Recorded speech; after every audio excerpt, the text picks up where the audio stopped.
know how much my tea slurpers love when I slurp my tea. Oh, you know what? I can't do the Ian Carroll thing right now because my dumb kid forgot to charge the phone last night.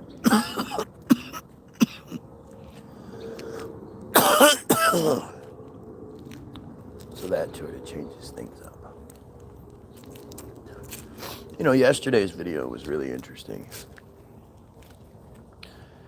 because we talked about the Havara agreement. Havara, I don't know how you say it. I don't know how you say it because it's something I never heard of.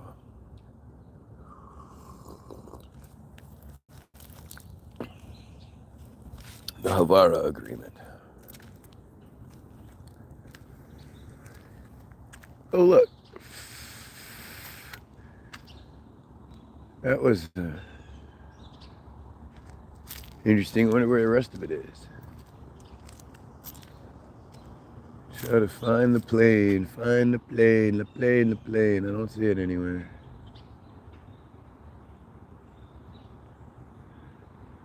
Must have been going the other way, maybe. Interesting. Interesting.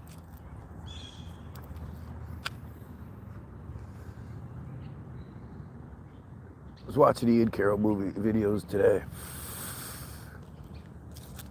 And I just, the character is fascinating to me. Algo, how's it going, man? Algo's always tagging me and shit.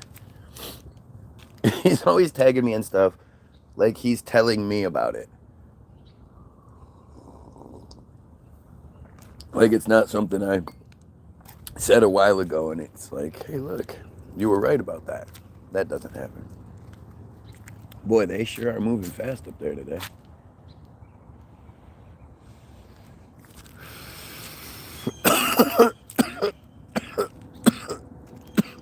Schizobabble, taking the meds. There we go. That's how that works.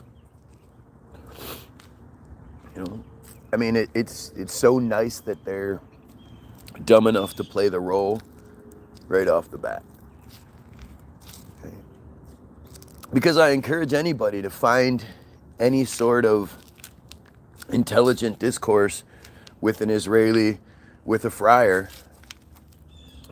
that has to do with any of this shit, and see if there's any sort of back and forth. Belch. If that person being schizobabble, schizo this, that, and the other, take your meds, if that isn't one of the first things that's said.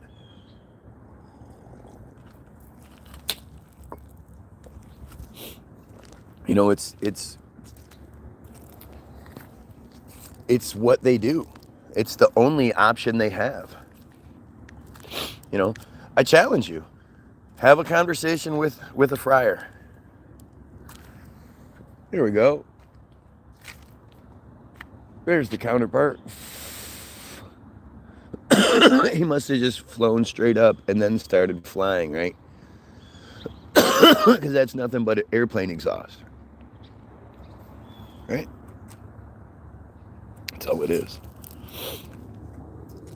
But show me the video of somebody having the conversation with a friar that they actually engage and embrace the arguments and you know, intelligently defend or debunk or anything. Show me where that exists.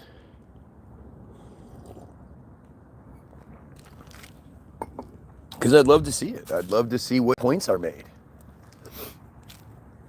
You know, the only thing that they ever seem to do when it comes to me is you're crazy. And it really is something that you can document as far back as you need to, right? I'm not anti-Semitic. I very much support the Palestinians, the only Semitic people in that conflict. Wow. Look at that. There's an actual, like, disturbance in the middle where those two come together, where they make the X, you can actually see a round disturbance there. Oh, look, nothing coming out of that plane. That's really strange. I've never seen that before. Let's see here.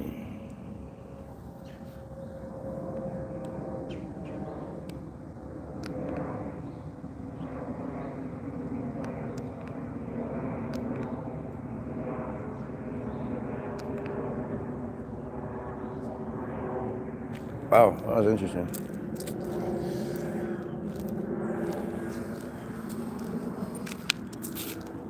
But this, I want to hear any arguments that can be made to the contrary.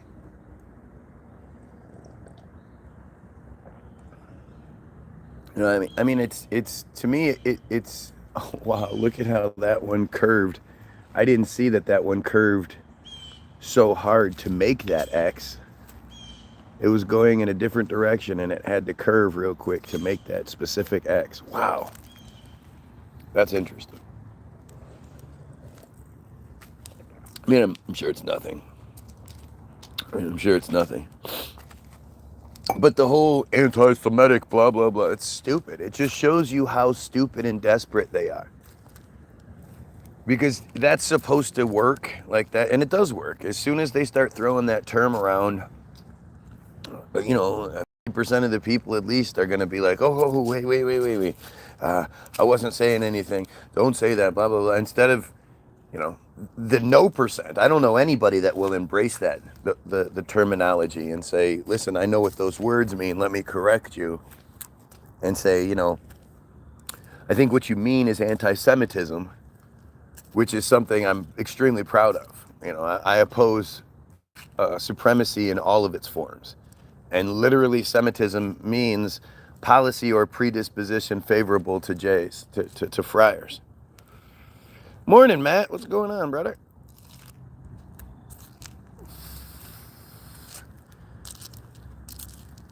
Belch.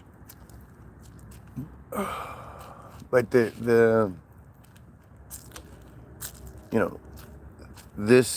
crybaby narrative that's always expressed is strange. Look at that. They were going this way. They had to make a real sharp turn so they could hit that spot and then get the disturbance right in the middle. I mean, that is nuts. That's not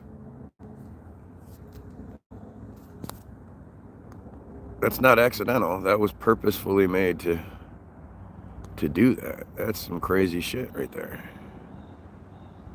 And look at in the middle. Look at where they intersect. You guys see this like disturbance right here? Isn't that fucking crazy?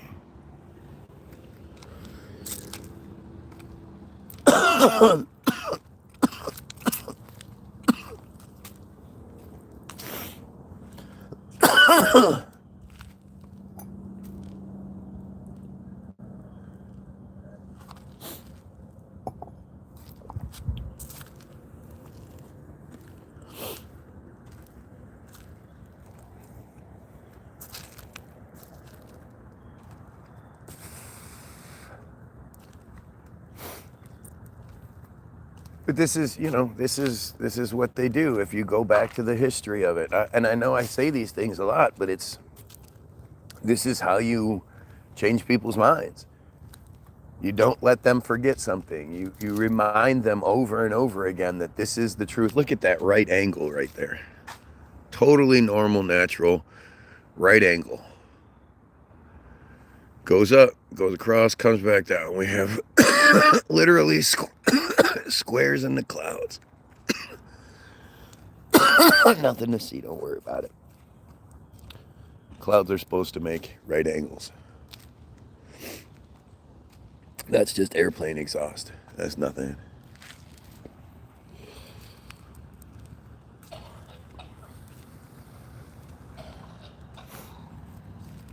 But ask yourself, why is it so difficult to if I'm wrong, it shouldn't be difficult to find the correcting conversation, the correcting information. You know, if I'm wrong, you know, then why aren't people just pointing out how wrong I am? It just seems like it would be such a better use of time and energy than this crybaby shit that comes my way. Wow, that's weird. Wow, that's weird. You know, it would be so much easier if you would just focus on the things I'm wrong.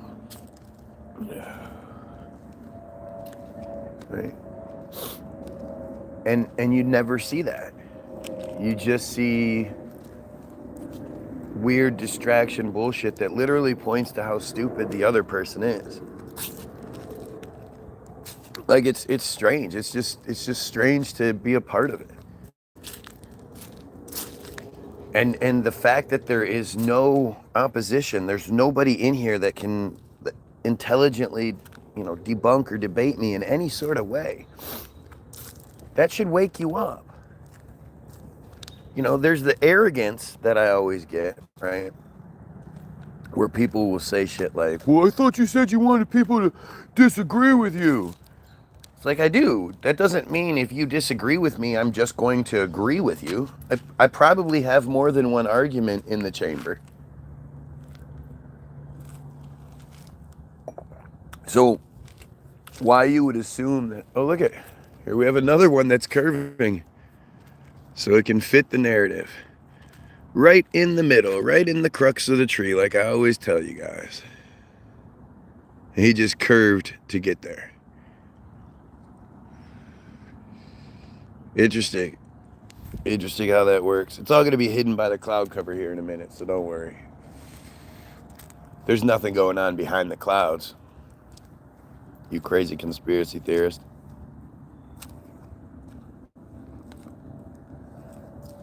But even if something as ridiculous as that, to think that somebody is going to, you know, first of all, anybody that comes on here to argue, it's not because you've researched, you know, chemtrails and all that and you can just debunk it.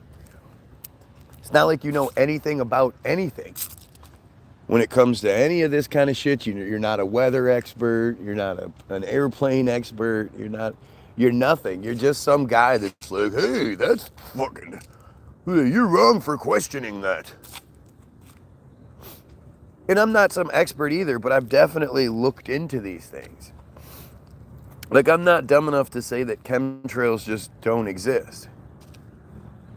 Like that this notion that they can't spray, they can't drop shit out of a plane. Do you not get how stupid that is? They've been able to drop shit out of planes since they've been able to fly planes. That's it. Oh, look, it got turned off. Coming out of the cloud cover now, it's just a regular old condensation trail. Just turned off. It's so interesting. Right behind this big block of clouds, it's a big thick ass line like that one is. But I mean, again, it's just nothing to see here, right?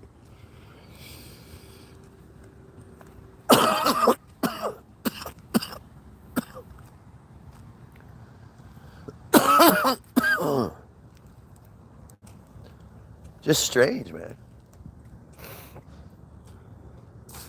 Look at the clouds. Look at the shadows.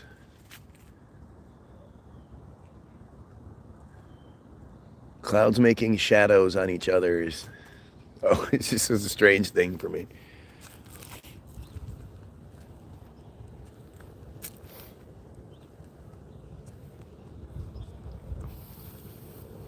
Yeah, it's God, for sure, it's God.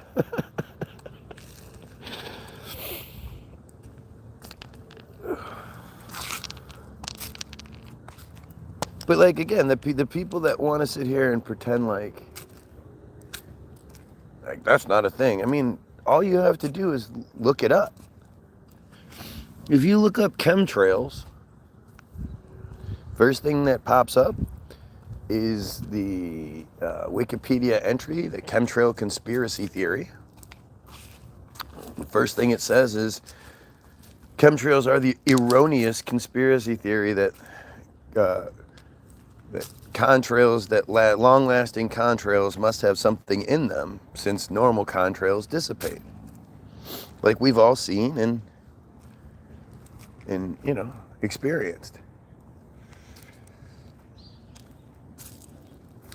And the second sentence is like something about the nefarious purposes. The third sentence, after saying the erroneous, chemtrail conspiracy theory, is them saying stratospheric aerosol injection, marine cloud brightening, and a few other, weather modification things. Within the first paragraph, it goes from calling it an erroneous conspiracy theory to acknowledging that, well, yeah, there is the stratospheric aerosol injection and marine cloud brightening and stuff like that. Yeah, there's that stuff. But that's not like chemtrails. It's crazy. What about the water vapor thing? Why is that wrong? You're going to have to make a better argument than that for me to be able to address it. If you're saying it's water vapor, then why isn't every plane doing it? Why is it that even on certain days where you go, well, at certain days it's not conducive? Well, there are plenty of times where you'll see one plane go in the same area that the other planes were in and leaving trails, and either it looks like they run out, the tank needs to be changed or something along those lines, because it'll stop for a minute and then it'll start back up, or it'll just shut off, or it'll start back up. Like, it's clearly nothing to do with weather.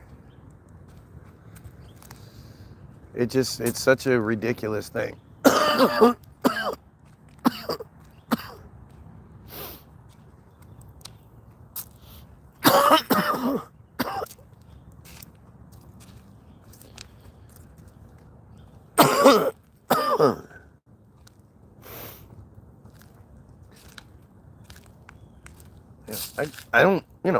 I don't care necessarily if people believe me. I hope you don't. I hope you don't, and you do your best to debunk what I'm saying. You do your best to educate yourself on the thing after the fact. Oh yeah, I'll show him. I'm going to look this up right now. And I hope that's what you do. I hope every single one of you looks up the Israel Hayom Bottom of Darkness article. I hope you understand what's happening. Well, the vapor's not up there uniformly is why. That's just ridiculous. That's a ridiculous argument.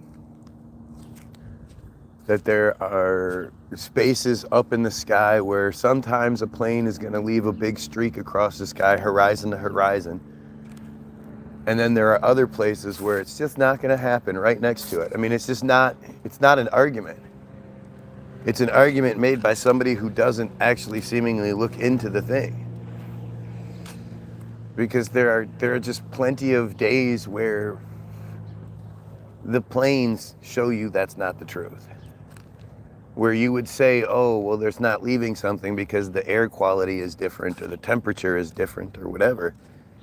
You immediately see that it's, 2 minutes later or whatever, another plane goes in the same spot, leaving a mark.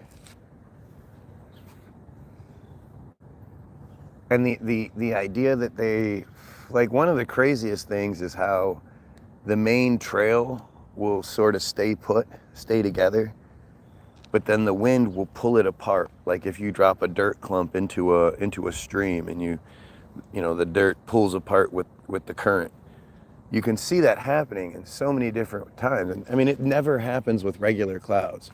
Regular clouds don't just pull apart all wispy cotton candy style.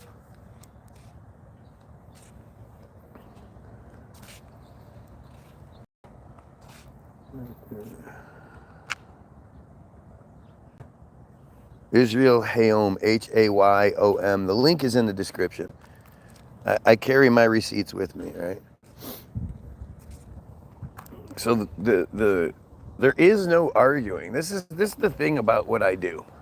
I ask you guys to argue, but there is no arguing. There's nothing you can say or do that's going to be a legitimate argument against what I'm saying. It doesn't work that way. You know? The standard you're making this up argument, it doesn't work when it comes to Israel Hayom, bottom of darkness. That is it's such a powerful piece. To me, it's the most powerful article ever written because of all of the details surrounding it. When you're talking about Israel's #1 free weekly, they call it. It's a weekly newsletter that's dispersed to the people. And this is the #1. This is a free propaganda piece newspaper. Like this is and it's all friars top to bottom. There's no goyim anywhere. The photographers, the journalists, the editors, the advertisers, everyone that's associated with this media outlet. By the way, if you're watching, don't forget to like, share, and sub. It's like, do that. Everybody else asks you to do it. I don't ask you to do it enough, but do that, please. Help out. Especially the share thing. Share. Especially if you know somebody that's going to disagree and will be able to make any sort of reasonable arguments. I'd love to hear the reasonable arguments against what I'm saying. But when it comes to Israel Hayom, this is Sheldon Adelson's baby. This is, it couldn't be any more obvious. If you just look at what's happened in the last week. Just a couple days ago, you had Trump giving the speech where, you can always tell when he goes off the cuff. Because, when he's reading whatever, it's in his contacts or it's in his ear or whatever it is that he's reading what he's supposed to say. He's so inanimate, he's just blah, blah, blah. But as soon as he goes off the cuff, he's moving all around and shit, doing his meth thing. It's really crazy to watch the difference. But you just saw him the other day acknowledge that the Adelsons are his boss. The president of the United States says, no, I can't see you right now. So you show up to the White House and you're let through all of the different checkpoints that it takes to get to the president. And you just walk into his office and tell him what's going on. They're the reason why I got the Golan Heights. He wasn't thinking about the Golan Heights until they said to do it. It's just shocking that this is being said on TV. This is any one of you Trump supporters, you can absolutely see this happening. And you can see him cowering, with his little bullshit. You can see what's happening here. And instead of us, being smart about it and talking about it for what it is, we're just the one thing I'm really getting sick of is the whole Israel first, America first, Israel first, America first. Why are we, I don't care where your parents had sex. You deserve a chance at life. You deserve all of the best opportunities and everything that can come in freedoms. It doesn't matter that your parents had sex within these invisible borders as opposed to those invisible borders, that you get the same opportunities at life and happiness and success as ever. That's just fucking stupid. The idea of America first is their creation. They did that to us. They made us think that way. That we're against the people that aren't within the invisible borders that that they tell us. You know, it's such a crazy shit. You know, I don't think that children in Africa, all the places in Africa where there are genocides taking place every day and nobody talks about it. I don't think that's any less important. You know, so this whole what's first? People are first. People are first. Children are first. Let's protect our children first and foremost. And the only way you can truly protect the children is to protect their parents, because their parents are who is going to raise them to be good people.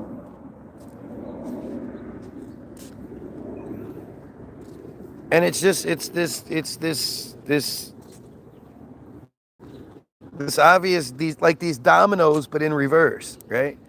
Like instead of knocking them down, you push it and the dominoes all stand up instead.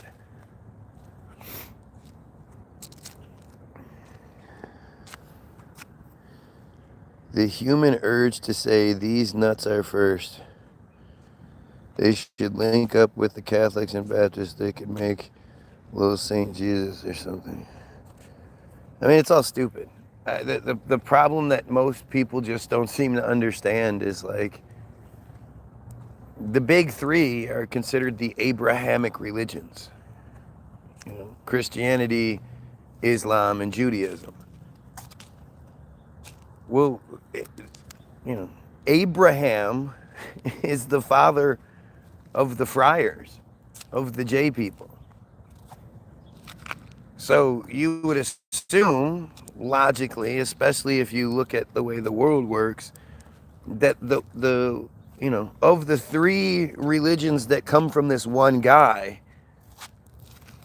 the people that represent his children are going to be first and foremost, while the other two that are there to worship those people, those special chosen people. Like, why anybody would want to be a part of that is beyond me, but that's clearly how it's set up. Like this is one of those arguments where it's really hard to have it with people because people get their feelings involved.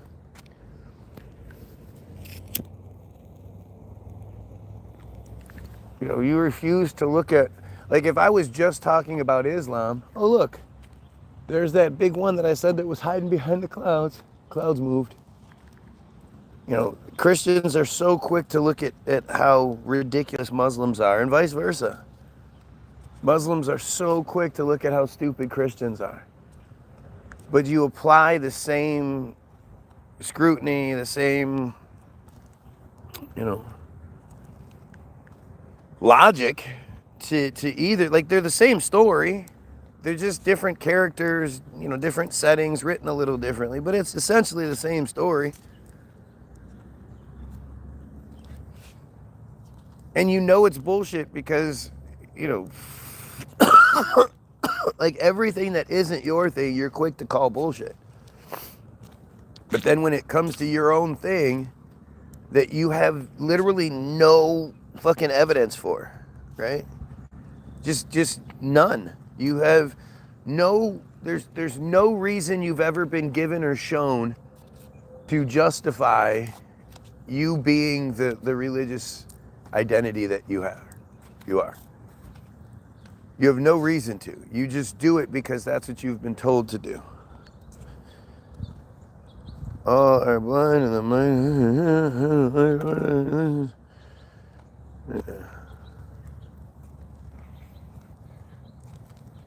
Well, I guess there's a big difference between I don't like it. Look, it's all squares. You just don't, you're not trained to see it, but it's all squares.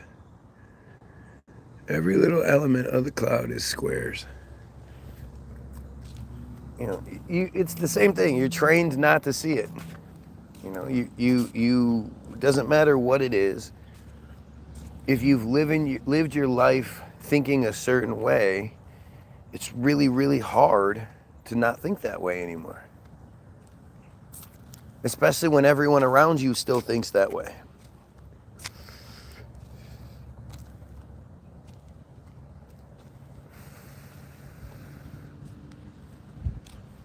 but it's it's weird. Like again, when you take your feelings out of things and you just look at it from, an intelligent human being person, that perspective that you would use to solve any problem. You're given a book of problems. You don't, you look at the problems and you figure them out, and you show your work. You go through the process to get to that point.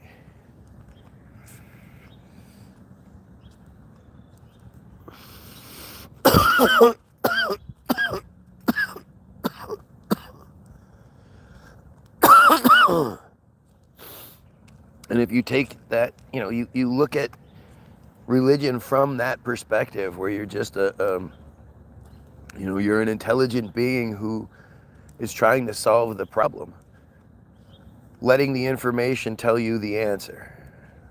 Never mind what you want, just figure it out. You're going to see that you're not going to get very far. Without faith, you don't get very far. And that's like, it just becomes this weird thing where I guess we're just different people.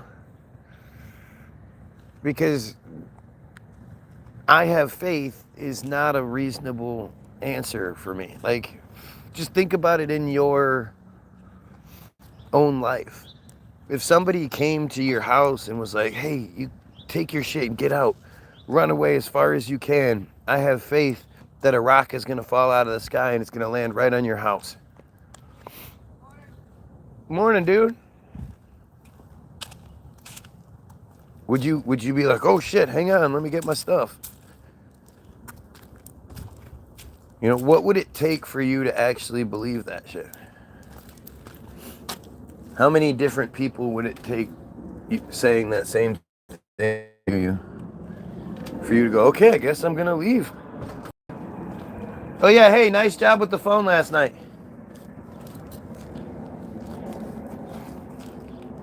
Butthole, I can't hear you.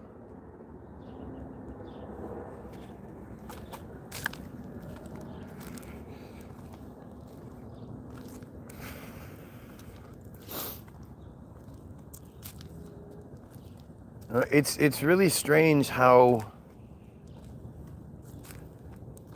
like, there's that whole thing, the September 23rd, I assume, because I have a feeling like that's been the play numerous times. September 23rd was supposed to be this end all day, but recently we just had that TikTok apocalypse, or whatever it was, where people were literally selling their shit, and I mean, maybe it was just a brilliant ploy, right? Maybe it was just a great way people jumped on this bet, this notion that people will assume they're stupid, so they'll sell all their shit, and you can get rid of a whole bunch of garbage you didn't want because people are buying it just to spite you. I mean, maybe that was it. Maybe that was brilliant. I was just foolish there.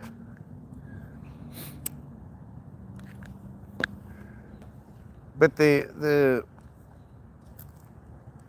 fact that anybody took that seriously,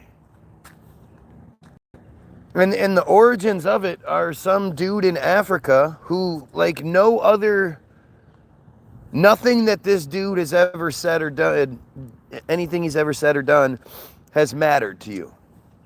You don't know who this guy is. You don't know about any of his other previous prophecies or anything like that. But supposedly this dude has a dream, a vision in a dream, and that was enough to convince people that they should sell their shit here in the United States and elsewhere. Like, that's an amazing... You're willing to believe some guy like that you don't know, you know nothing about, you know nothing of his, just because he supposedly says, and it's not even like he says, oh, things are going to get really great.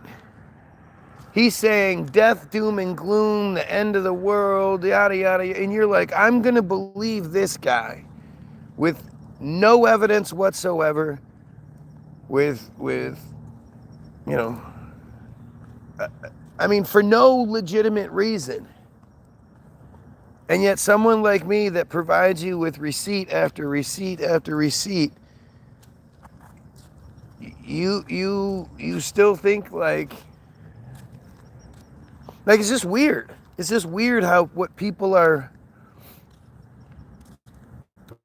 depending on what they want, what they're willing to believe. And why Christians have been, I mean, you've been programmed from birth that the very best thing that can happen is everyone dies. You know, the ultimate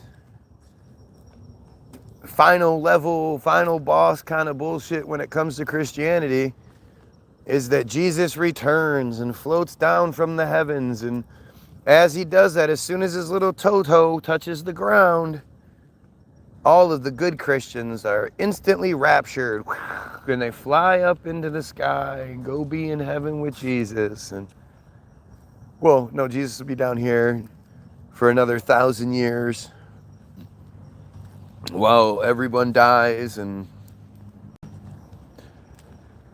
it's really fucking stupid, man. It's really stupid. And it's strange how people are so, like, why would you want that to be the thing? It's interesting how they've done this to us in so many different ways, right? Like, you're the bad guy if you say, I don't believe 6 million people were unalived in the hoax.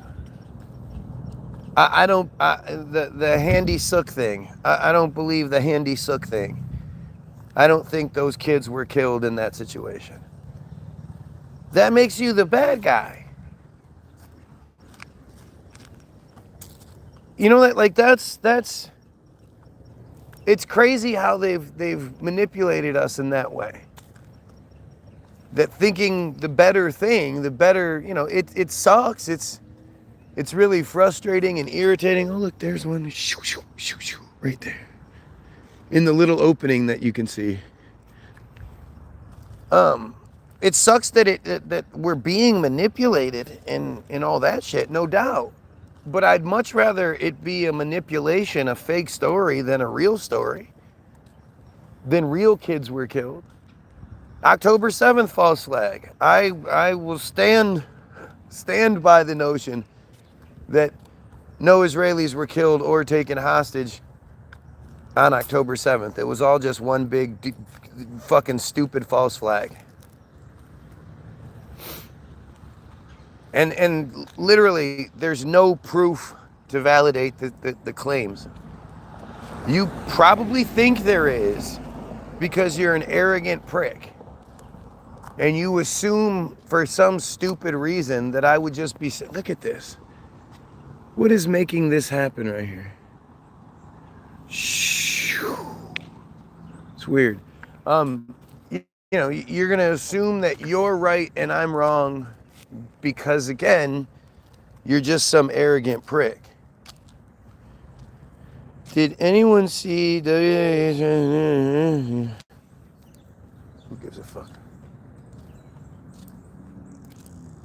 Right? Like, it's really strange when you know, to realize what you're up against. Like, that you're up against stupidity. You're up against programmed stupidity and it's weird. Ignorance, you know? An ignorance that's easily cured, but people are programmed to not want to cure it. You know, they're programmed to maintain and defend their ignorance. And you know, it's like the reason so many Christians don't know their Bible. Right? Because you started reading it at some point, and one, it's a terrible read. But it doesn't take very long before your 2025 brain starts going, hey, this isn't making much sense. And because you want to maintain that belief, you'll just stop reading the book instead of continuing to dig into something that's shaking that faith. You just stop reading it. And that's what you see time and time again. Like, that's how we've been programmed to be. We have faith in things. We believe things that we want to. Most of the time, we don't even know why we do. Like, if you're one of these people that's really homophobic, it's like, so what is it? Like, you realize, like, nobody's saying you have to be gay. If somebody was saying I had to be gay, I would be very much opposed to it. You know? Personally, I think it's gross. I think me with another dick is gross. I'm not saying you in another dick is gross. Me with another dick is gross. Just like how gay guys think vaginas are gross. Yeah, I think other dicks are gross. And it's you know, we're not allowed to say that, of course. We're supposed to say it in this weird way. And it's like, you know, but if you ask people, like, so what, why do you think that people shouldn't be allowed to be gay and exist and be happy? And what reason do you think there is? And if you get past the dumb Bible shit that they don't even really know, you know, they don't even know. They have no idea why they hate gay people so much. Like, no, you know, again, are you a big fan of feet fucking? How many of you are big foot fuckers? I would imagine the majority of you think that whole concept is really gross. Fucking feet is gross. Why would anybody want to fuck feet? Do you go on campaigns and believe that people who fuck feet shouldn't have the same rights you have? No. There are all sorts of BDSM clubs and just, you know, people have dungeons in their houses and people get really, really kinky weird. I just escaped the dungeon. Do you think that, get back in the dungeon, woman? What are you doing? How'd you get out? How'd you get the ball out of your mouth? That's something. But do I think that people that partake in that should not be allowed to exist? What the fuck do I care? As long as you're not hurting children and you're not doing things to people against their will, like, what the hell would I care what you do behind closed doors?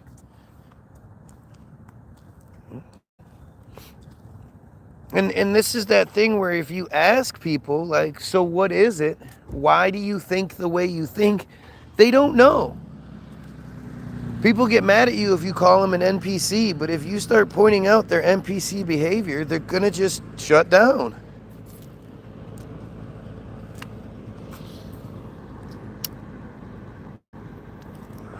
Look at the comment section. Look how stupid they are, man. Like, it's just it's so strange how desperate things become when you start telling the truth about things. And I know you don't see this on anybody else's feed. So ask yourself why you're seeing it here. Obviously, they're not going to come argue against what I'm saying. Obviously, they're not going to come acknowledge that they do disagree with me. They're not going to come on here and be like, fuck yeah, no, kids are okay, and, you know, all that kind of shit. They're not going to come on here and acknowledge that they are on the other side. So you have to base people's perspective on what they say or don't say. And so ask yourself, who the fuck are these people that are this desperate that they're gonna come on here and just say shit that they would never say in person? They would never say it in a group setting. They would never say it in a presentation. You know, they're these tough guy keyboard warriors who are just, you know, fake fake profile clowns. And every single one of them will have, it's a fake profile. They're a profile. Their profiles existed for 11 years and they have no subscribers. It's just bullshit. Or it's been active for 3 days, right? Like, all of these things can be answered, and there are receipts for it in my description. In the description of this video, you'll find a link to the Team Jorge page, which will explain exactly what's going on here. Because I can tell you, like, if I ask the question, why are there so many goofy ass people here, profiles here, just begging for attention, outing themselves, they're not going to answer directly. They're not going to say, oh, I'm here because of this. You ask them, what's your motivation to set an alarm for a Saturday morning at 8 in the morning Eastern? A lot of these guys claim to be in California and shit, so that would mean it's 5 a.m. But I doubt it. They're Israeli profiles, but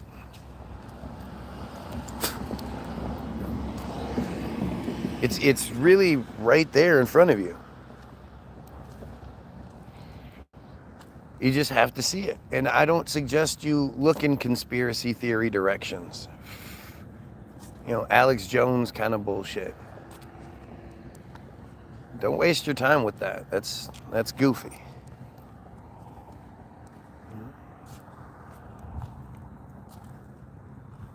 What you need to pay attention to is the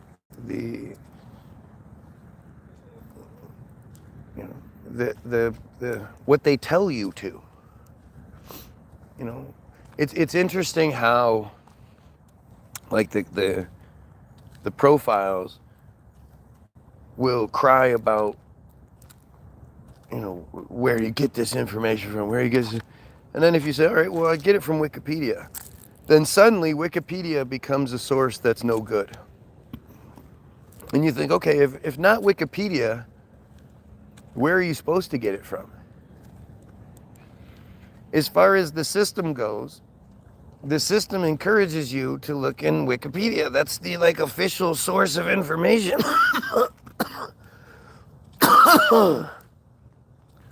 And usually anything that is in an official capacity, the page will be locked. It'll have a little lock feature on the edit where normally you can click to edit things or suggest an edit. That'll be locked up. So there is no editing it. It's official narratives. Doesn't necessarily mean it's true, but it's the truth that we're officially supposed to know. And then when you look deeper and you find out that it's controlled by Israel, and you see that at the time, Agent Naftali Bennett, future Prime Minister Naftali Bennett, in 2010, acknowledges just that. And there's the receipt for that is in the description as well. We are Charlie Kirk. Oh my God, so stupid. Ugh. Talk about falling for it. Talk about falling for the distraction. It's so silly, man. And it's an example of exactly what I'm talking about here. But if you look up the Wikipedia stuff and you look up the receipt that says Naftali Bennett, it's in the description. He says that they control Wikipedia to ensure that when we look stuff up, they are there. They are the guys that influence what is being written, how it is written, and to ensure that it is balanced and Zionist in nature. He doesn't say, paints Israel in a good light or pro this. He says Zionist. That everything that Wikipedia in 2010, they were the #1 source of information in the world. and they didn't know how to do their job right. So the Israelis had to go there to teach them how to edit on Wikipedia, on their own thing. They had to be taught how to edit their own software, their own, to do their job. You can't stop the Trump train. Yeah, well, I mean, it just proves the point that there are a hell of a lot more pedophiles out there than people want to acknowledge.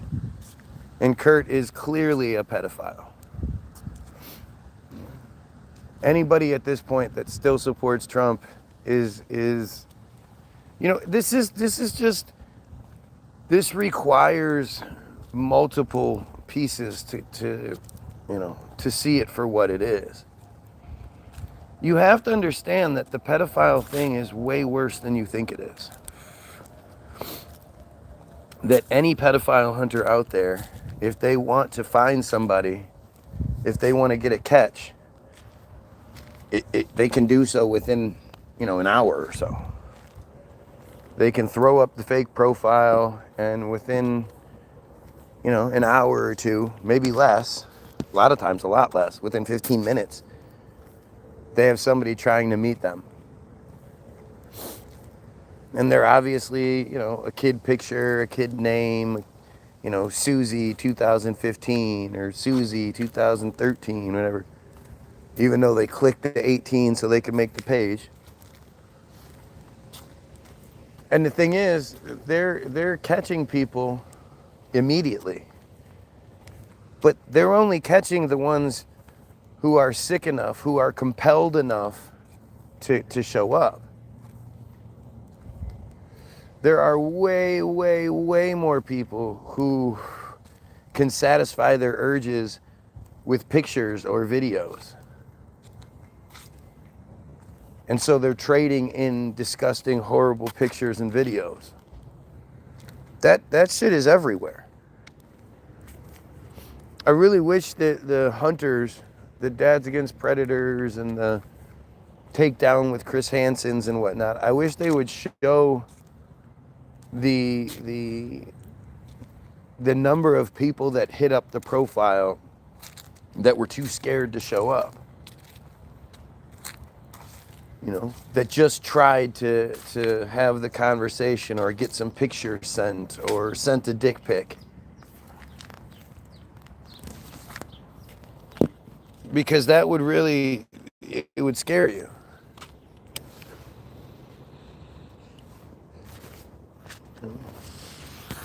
They need to be more transparent with that.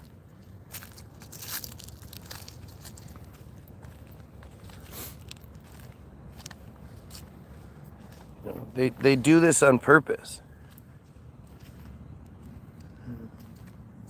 What's up, dude? Same old shit, man. Same old shit. There's that Robert Morris guy, Trump's pastor, who got fucking busted. He was found guilty on 5 fucking counts of child shit and got a 10-year sentence, but only 6 months of it is to be spent in prison. The other 9.5 months is to be on probation. What world is this? What fucking world is this? And we're just going to assume that the one time he did it is the one time that he's getting exposed for. Because that's how that works, right? I mean, what kind of crazy shit is this? And of course, when you acknowledge, when you start showing that the Trump connection, the people that are the supporters of Trump are probably pedos, they don't deny it. They just double down. Yeah, we're Trump support. You know, this is a man who, at the very, very least, was convicted of rape, basically. I mean, again, it's sexual misconduct only because they couldn't physically prove that there was penetration. Although the judge said that they believed that she was raped, she just couldn't physically prove it. And when it was appealed, he lost the appeal. And when it was appealed again, they lost the second appeal. He's convicted of these horrible crimes. Like, it just doesn't make any sense that it would be okay. That he would be okay, that you know, that this would be, he would be allowed to even be in the position he's in. And then because of the position he's in charge of whether or not this investigation into this huge pedo ring that involves, you know, him and numerous members of government, that this shit doesn't get exposed. He's the reason. He has the final say on whether this shit gets released or not. When he's in it, how is that not a conflict of interest? Like, it's just mind-blowing how fucking stupid it is. Because if this was you, if this was any normal person and there was this much evidence against them, it wouldn't even be a thing. You would be in jail until you were proven innocent. And more than likely you'd be found guilty, and you would be, you know, you'd get time served, but you wouldn't be allowed to continue existing out in public, and you definitely wouldn't be allowed to keep your high position job where you're in control of decisions that directly affect whether or not you get in trouble or not. That's fucking crazy.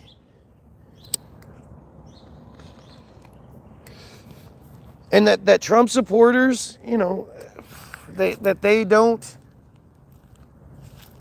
not the ones going, hey man, we're your supporters and we believe you're innocent, so just prove you're innocent. You know, release the files and shit and prove you're innocent, and, you know, stop being so weird about things. Why aren't the supporters saying that loudest?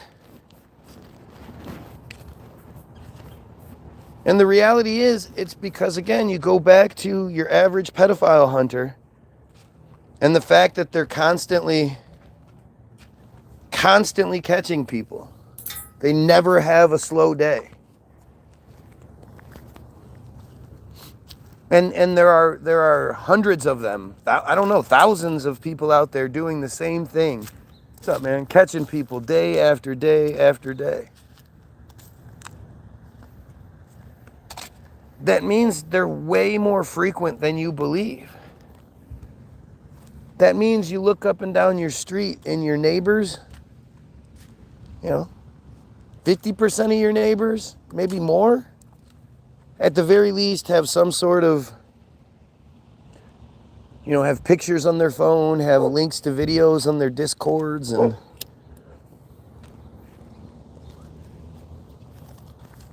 I personally don't understand that fascination. Like, I'm gonna go onto a chat server and, you know, have conversations. Like, they're just, you know, other than nefarious activities, I can't imagine why anybody would do that kind of shit. I mean, they have normal shit like Facebook, they have normal shit like Instagram and shit like that. If you really are that desperate to have random conversation, what the fuck? How does that even happen?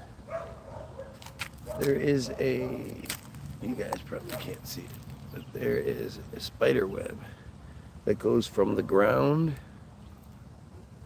all the way up to the tree, and then one that's going across it from here. Wow, that is so weird. Yeah. It goes all the way up. That is strange shit. How did they do that?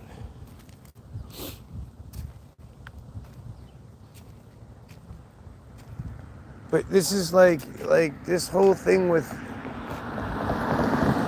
Trump and with his supporters and shit. The only people that I can assume would be willing to overlook the E. Jane Carroll story, and then, you know, like I say, at the very least, he's guilty of a cover-up. He's guilty of covering for pedophiles, of helping Ghislaine, and I mean, it's like, what are you even talking about? And you see it with the Trump supporter profiles. They don't actually say anything of merit. They just start acting like children. They rise to the level of their mentality, and they just start saying dumb shit because that's all they can say. I'm 100% right. This doofus joined a year ago, 2 subscribers. This doofus has pictures and shit on his phone.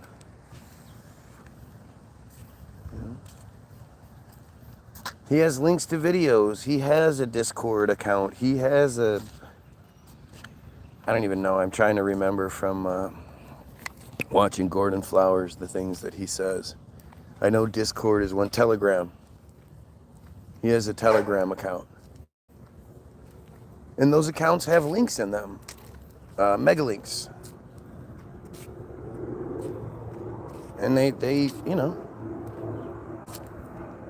that's the only way. That's the only way you can be somebody that actually supports this racist, sexist, homophobic piece of shit who also happens to be a convicted fucking child abuser. I mean, it's not a he's just famous thing. I don't remember a whole bunch of stories about women saying Obama raped them.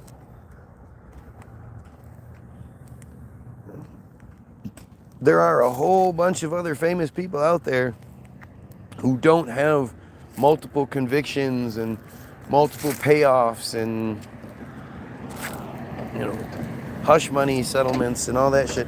There are plenty of people out there that don't have that. So why would Trump have that? Why would there be so much evidence against Trump? And really, why wouldn't he just do what he said he was going to do and release the fucking files?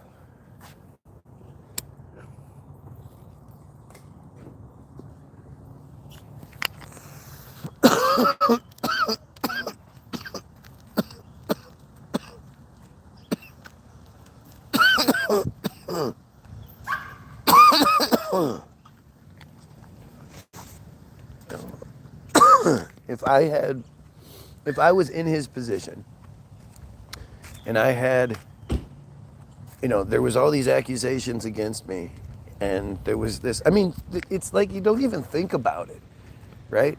This is a no-brainer. If there's this file, this one of many, many files that is said to implicate you, but it doesn't, and it then implicates all of your enemies and, just a whole bunch of other shit. Why would you keep it under wraps?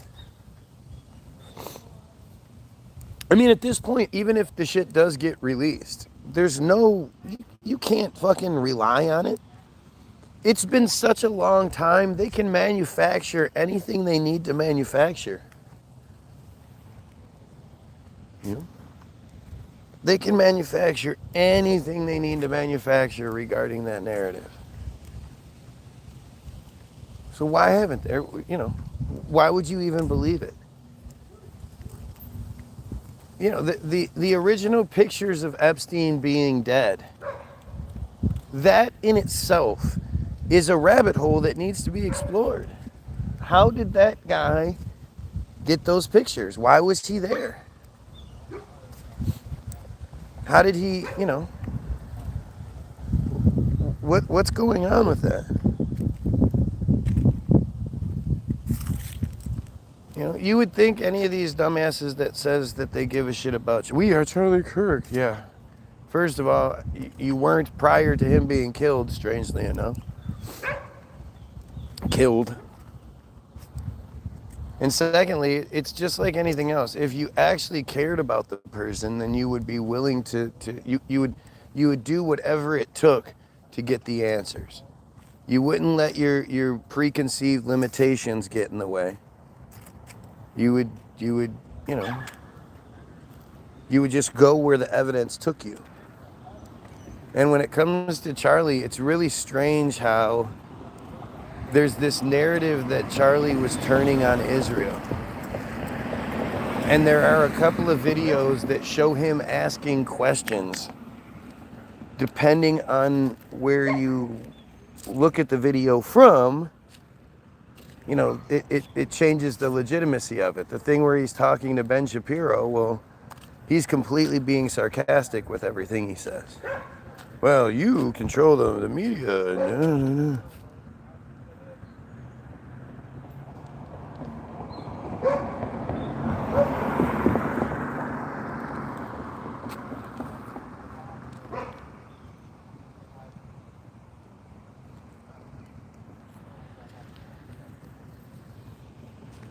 Like it's really the strangest of narratives when you just look at the, you know, just the basics of it.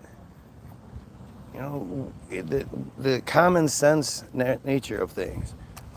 When you're saying that releasing the files is going to compromise the victims, and well, the victims are coming out like crazy and saying, yeah, we don't care, release the files.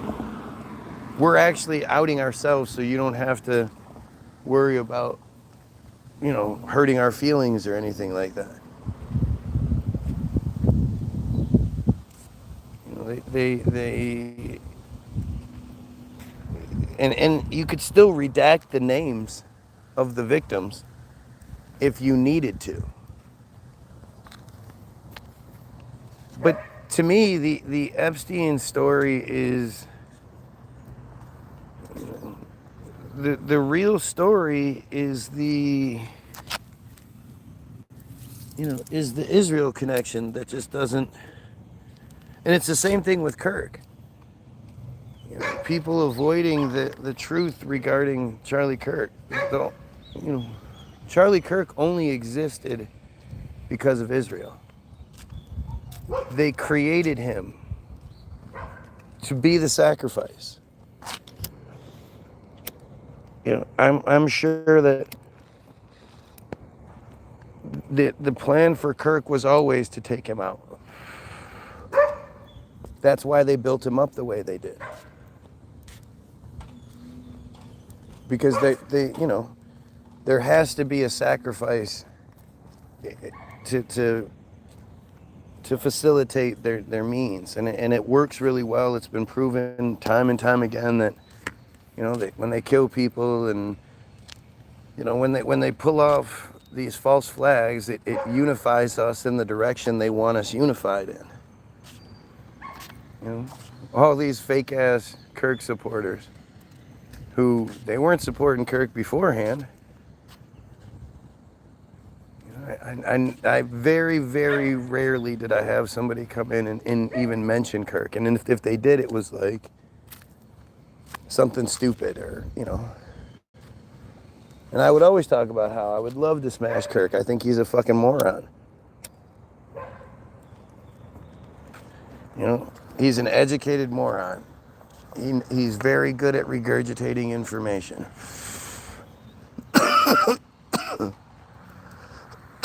The critical thinking element of it, not so much. You know, just because you can regurgitate doesn't mean your critical thinking is on any sort of level. And he was a horrible person. He advocated for horrible shit. Like, for him to be boosted up to this hero perspective, he was absolutely not. And it's just that he's been assassinated and all that other shit. Like, it's just goofy. He was as assassinated as Tupac.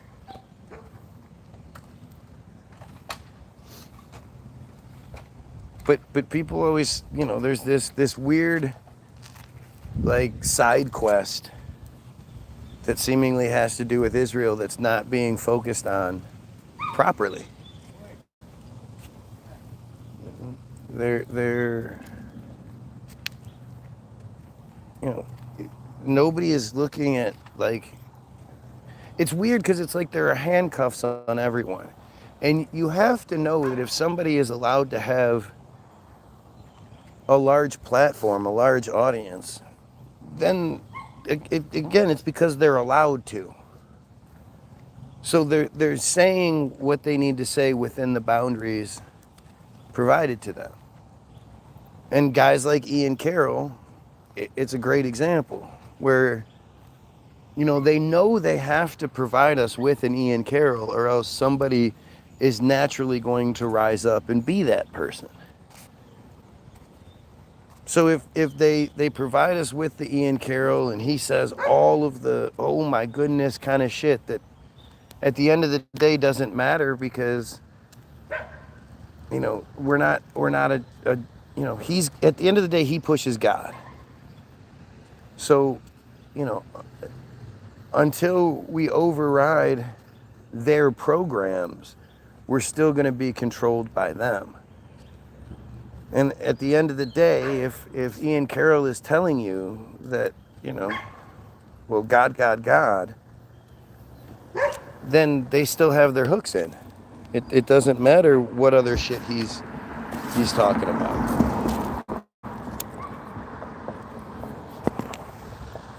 He's not saying the things that he's not supposed to say.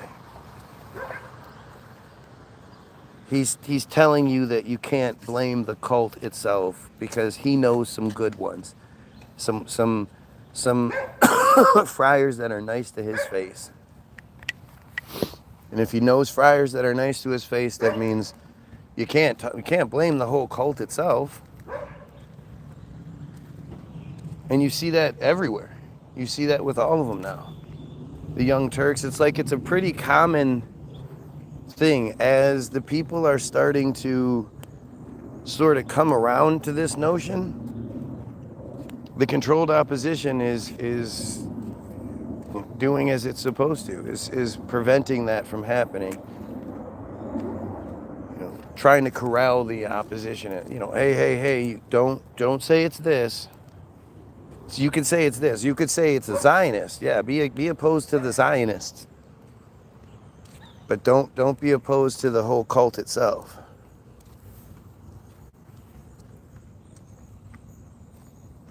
And it's it's just the same narratives are being used over and over again. The same deception, the same manipulations. And they're all intertwined.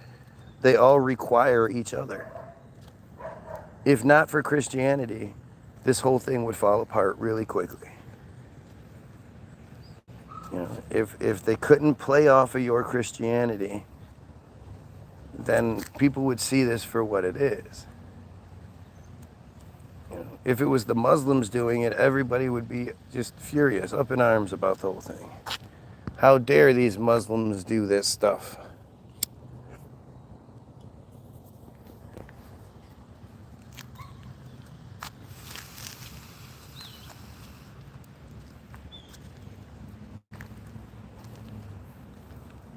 It's wild, man. It's wild how willingly and easily manipulated we've become. And the effort that's put into those that try to fight against it. This is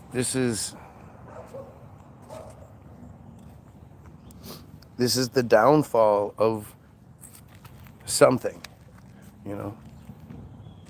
This situation we're in doesn't just go away. Hi, baby girl, what you doing? I can't hear you.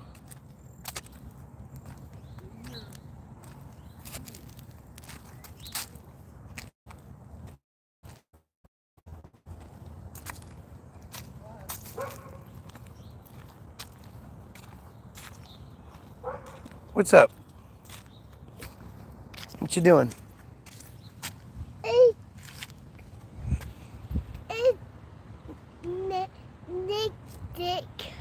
I don't know. No, he's not sick, but he's sleeping still. But naked sick? Nope, not sick either. Is it sleeping? No, he's not sleeping. Is it eating? Hmm? Her eating? I don't know what you're saying, baby. No. Naked eating? I don't know. He'll probably play later, though, okay? I want her play.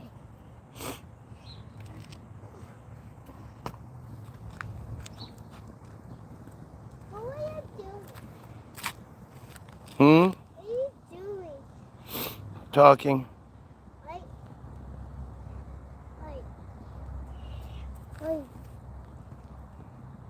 I'm not over there. Uh-oh. Hey.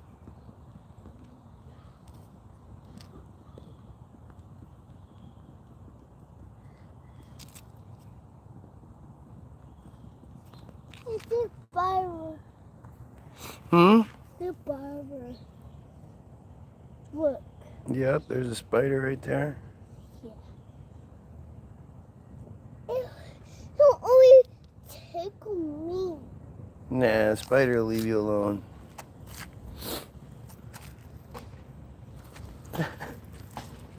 What are you doing? What is that? That's Marcus. That market? Yep, he's working on his house. Right? See?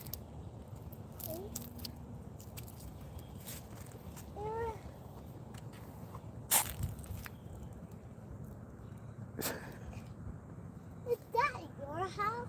Does it look like my house? Yeah. It's not. When they're ready to come out, they'll come out, okay, baby? You're over there. You gotta go over there.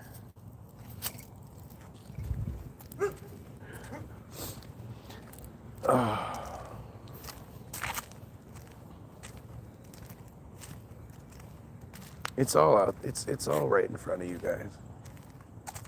Yeah, it doesn't take some genius to see it, which is why I see it so clearly.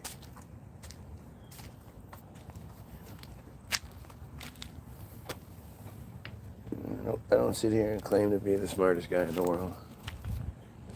It's actually surprising that people say they can't see it because it's so obvious.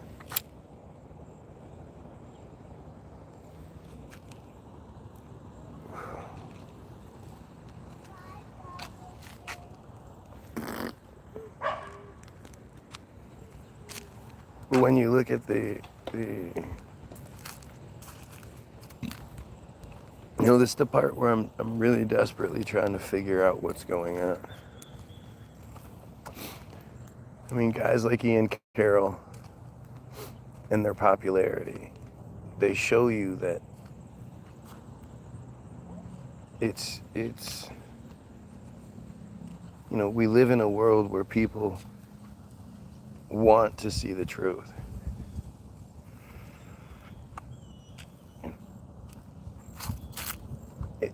If we weren't where we are, if people weren't willing to ask the questions that they're asking, then guys like Ian Carroll would just be nothing. Crazy part is when you look at his comment section, you don't see this. You would think you would see what I get, but on a more extreme level. But you don't. And of course, again, he says a lot of the same shit. I actually get a lot of good stuff from him. But it's very carefully crafted. You know what? The other phone's probably charged by now, so we can probably start looking into him and see if we can't find out some stuff about him. Because I'm interested in how somebody gets to where he is. He went from being no one to a pretty significant force in the truther side of things. And that's an interesting narrative no matter how hard you, or no matter how you choose to look at it. There's something there. There's definitely something strange going on, and he's definitely allowed to do more than most. He's allowed to say, he says the J word all the time. He says, he talks about people we're not supposed to talk about. He's very controversial, at best, or at the very least, he's controversial, and yet he's allowed to be. And I think that's strange. I just think that's strange. Let's see.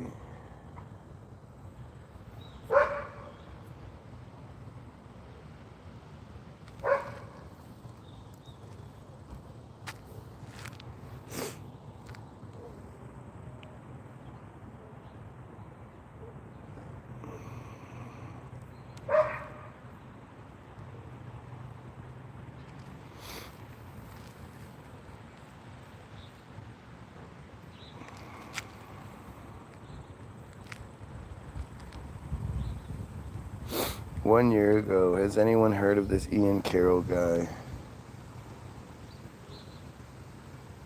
I mean, it reminds me of Ben Carlson. Who was that black guy that was the Ian Carroll, 2 years ago? You know what I'm talking about?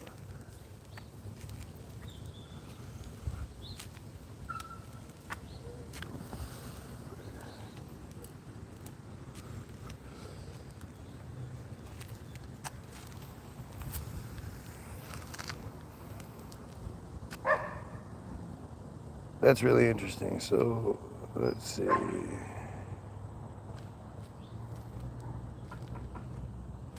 There is no single page for him? That's really strange.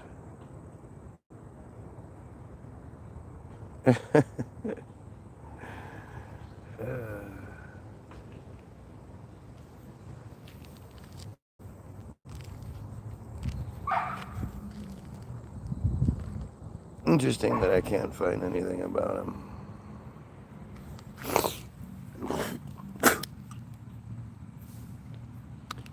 That just made it really weird. Ian Carroll can refer to different individuals, independent journalist, YouTuber.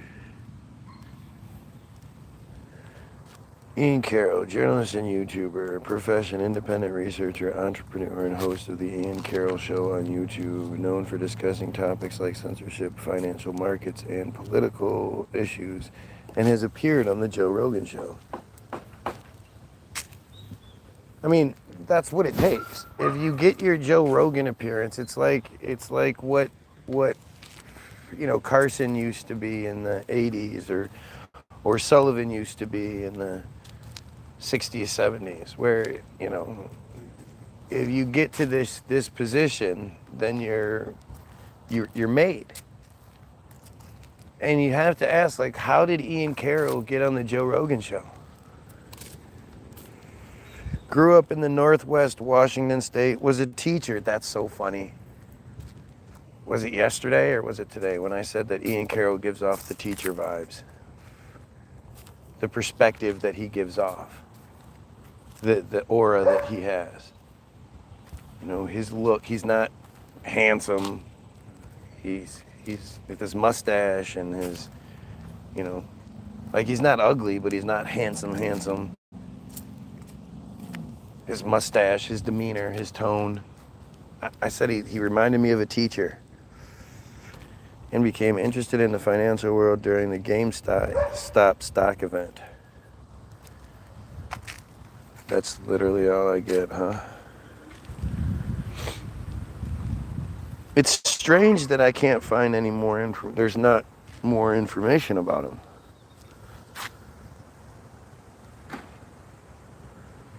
Let's see what the Reddit has to say about it. Read down.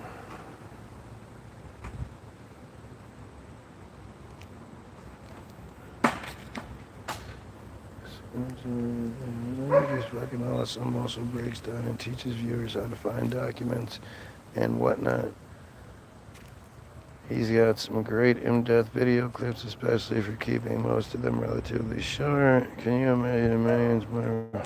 I'm following him for years. Really like the way he breaks things down. I know about him because of GameStop, but he talks about other things as well.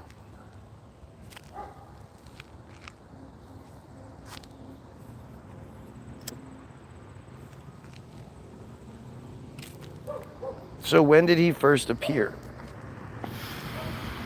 Not a fucking chance. Rogan talks about this shit. Rogan openly admitted to not knowing Jack from fuck about markets. If anyone manages to see this, I suggest watching. Shit, isn't he the gentleman? It feels like a big circle jerk. Circle jerk on this subreddit in forever. This thread feels like the biggest circle jerk on this subreddit in forever. Fascinating. I'm not shocked that A's or O's are in a Joe Rogan. The Vern demogram becomes more of a circle every day. He is cringe. That's a.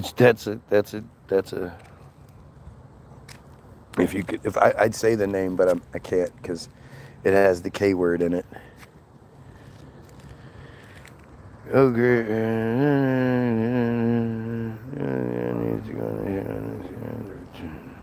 I want to know where the fuck he came from.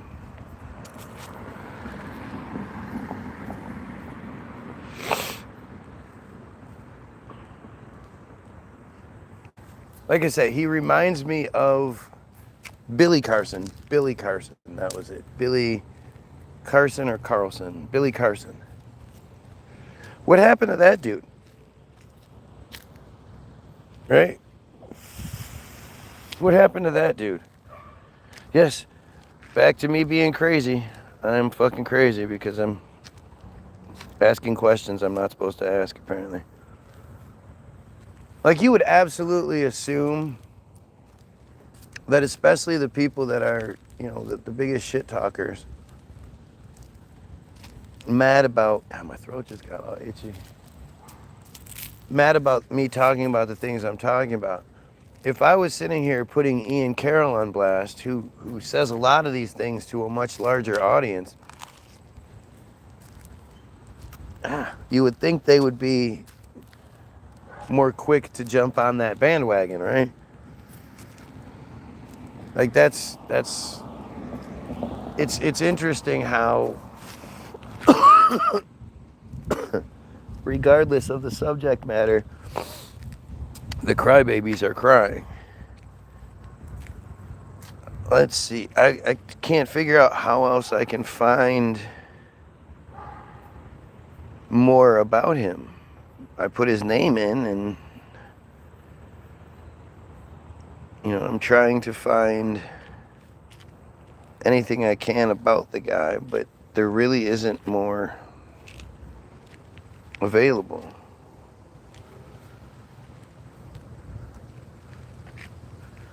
Who is Ian Carroll? Independent researcher goes viral with bold claims. Let's see. This is Sportskeeda.com. What? Who is Ian Carroll? Independent researcher goes viral with bold claims on Joe Rogan's podcast, ranging from Pizzagate to Podesta emails.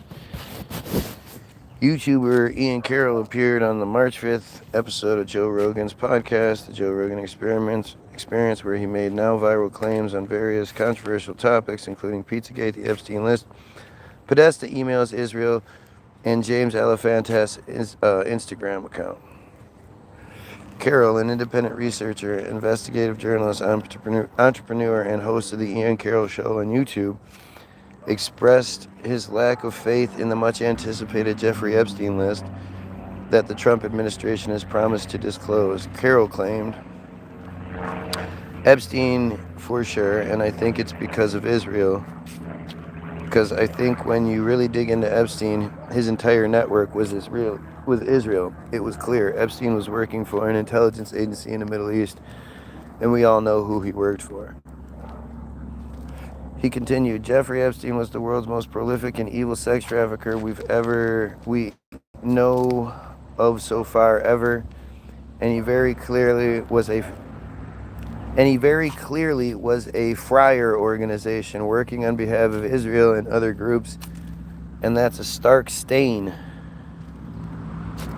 The online personality who was known for exposing large-scale corporations claimed that Jeffrey Epstein was an alleged associate of Ehud Barak. I mean, like, it's weird that it's saying it this way. It claimed that he was the alleged. No, it's very well known, well documented that Ehud Barak frequently hung out with Epstein and invested in shit with him. That's where, it leads to Peter Thiel and it. What was it? What was the company that Epstein and Ehud Barak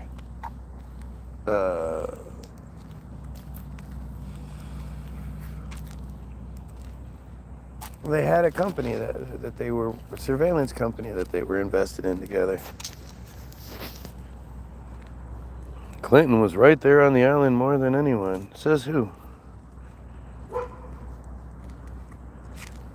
That was really weird. Screen just went black and now it's not letting me. What is going on here? The ex-prime minister and ex-head of intelligence of Israel, who was infamous for targeting Americans and American officials. Quote.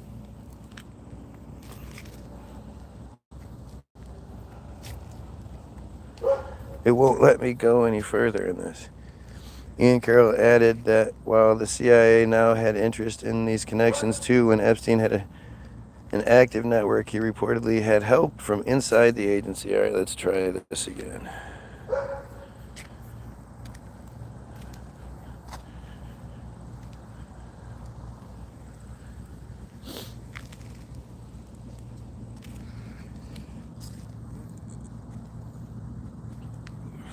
Where the hell is that? I had to back out of it. And now I can't find Sportskeeda. Come on, Sportskeeda. Alright, let's see. What?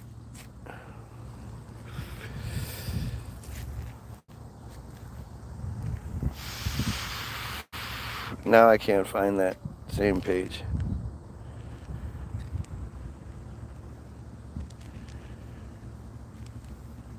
Wow, that's really weird.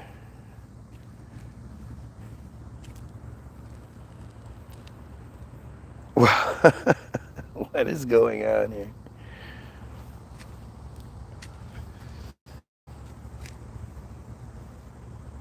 Okay, so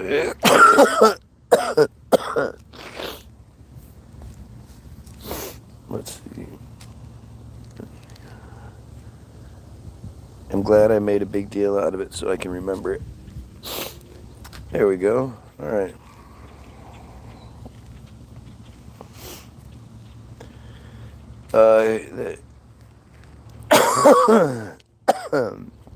Ian Carroll added that while CIA now had interest in these connections too, when Epstein had an active network, he reportedly had help from an agency, help from inside the agency. According to the December 6, 2024 cover story by New Outlook on Ian Carroll, he is an independent investigative citizen journalist. He has a self-titled show on his YouTube channel and is also active on other social networking sites such as Instagram, X, and TikTok, where he focuses on uncovering truths about global scandals. During the September 2024 interview with fellow influencer Robert Breedlove, Ian Carroll shared that he was a GameStop investor who was pretty ignorant about world affairs and lived his life snowboarding, rock climbing, and trekking. You know, like the rest of us. He mentioned being given political opinions for which he didn't have any basis. However, following the COVID pandemic, he ventured into investigative journalism and began to, quote, question everything from the coronavirus to the 2020 U.S. elections and more. According to New Outlook, Carroll is different from other investigative journalists as he brought his research and findings directly to his audience on social media, which might have been why he earned over 300,000 followers every month during his initial days on TikTok. Right, that's what it is, if you just read stuff. Because, man, if I would have known that, I would have been reading stuff a long time ago. Oh, wait. I did that. By 1 month into content creation, it was immediately apparent that I could make this my full-time job and that there was a hunger for understanding. At this base layer of what's wrong, not from an expert perspective, but rather from a let's all figure this out perspective. Gosh, that's amazing. That's amazing. That sounds like a very similar outlook. That sounds like something that gosh, I could swear I heard somebody else saying the same shit for years now while dealing with incredible levels of censorship unseen anywhere else. Gee, I wonder what that is.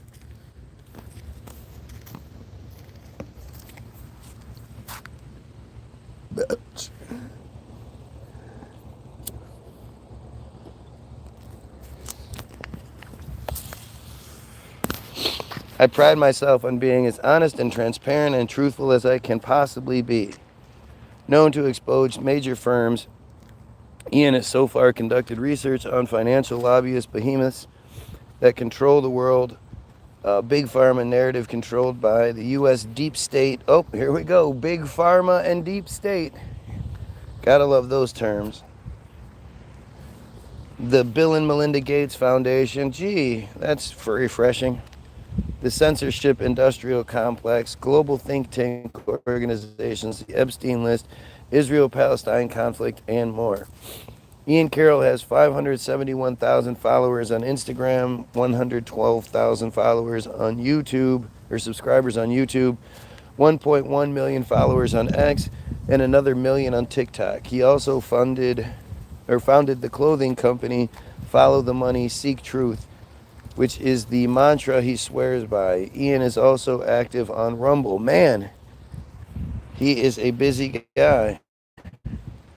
During his latest appearance on the Joe Rogan podcast, Ian Carroll talked about several conspiracy theories about Israel, including the government's reportedly being vulnerable to the deep state effect more than the American government, and its leadership seemingly being, quote, corrupt. He also claimed that the 9/11 dancing Israelis theory was real. It's not a theory, it's real. Like, it's not even it's not a thing, like, is it in question? Of course, it's real. They were there. Well reported, dancing Israelis. What happens after that initial report of the dancing Israelis? Well, that that can all be questionable. But the original assertion that there were Israelis caught dancing and filming both planes hitting and dancing and celebrating each time, like, that's without a doubt. And it's weird that their footage has never surfaced. When Joe Rogan claimed that Pizzagate was a, quote, great way to put a halt to all the looking into the Podesta emails, which he called bananas, Carroll agreed. Of course, they agreed. In this context, the latter talked about the alleged $65,000 worth of hot dogs flown from Chicago for a White House party during the Obama administration, which Rogan called very weird. Did you ever see the archived Instagram post from James Alefantis? Instagram, because that's a dark place. There's so many layers to Pizzagate, and they tried to cover up intentionally for very good reason. There's so much more ripe, clear evidence that's way more powerful. James Alefantis is a great example. So people like Liz Crokin and people like Alex Jones, like they saw these things come out. You can find plenty of different archives of all the James Alefantis Instagram posts, and there are things like photos of children with their arms taped to tables, and then the caption is, "Looks like a fun time." I mean, see, again, it's like, these are all holes that they want you going down because they control the narrative top to bottom. And instead of us saying, there's only one way we answer this question, the Pizzagate question, all the different questions, there's only one way that shit gets answered, and that's by us unifying and overthrowing who controls what information we get. That's it. That's the simplest, truest, alchemist, raisomist thing to do. And that's what they prevent from happening for a reason. Oh, baby. Is that for me? That's for me. What's up, bro? What's going on? You all right? Yeah. I'm a lot better now. I got it. Oh, it's for her. That ain't cool. Fuck. Yeah, you too, man.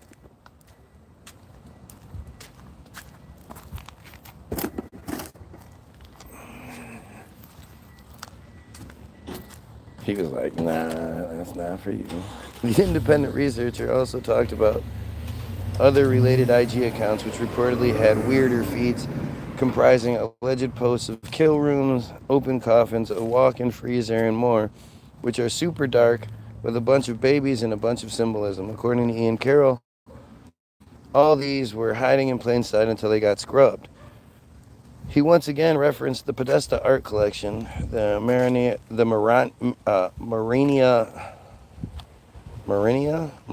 Abramovich cooking scandal, the Clintons, the Haiti scandals, cocaine in Arkansas, and more, saying, "It's like the thing is, we sound crazy. I sound crazy to someone that doesn't know to do their own research, because you just start. There's so many layers of like crazy shit that's happened with some of these people that if you didn't know the history of a person like Bill Clinton and Hillary Clinton, it's really easy to think it's just so insane." Carroll explained that all of the power... Oh, shit. Fuck.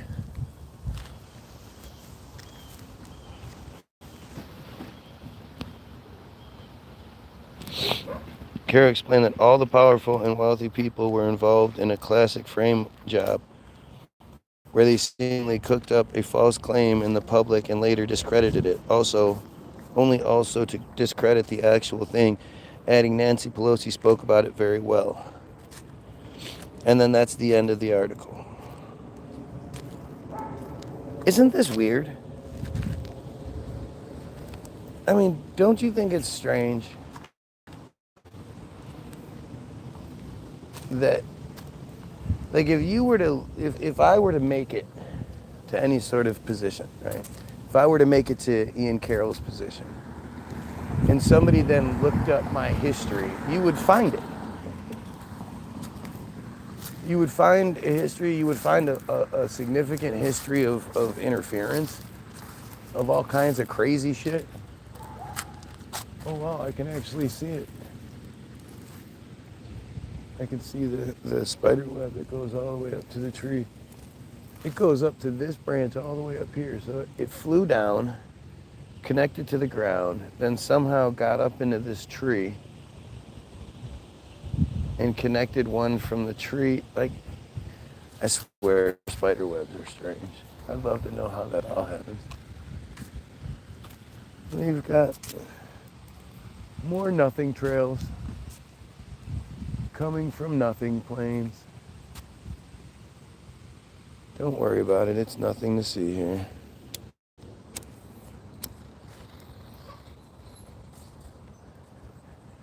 But like, if you were to, you know, try to find my history, you would find it a really,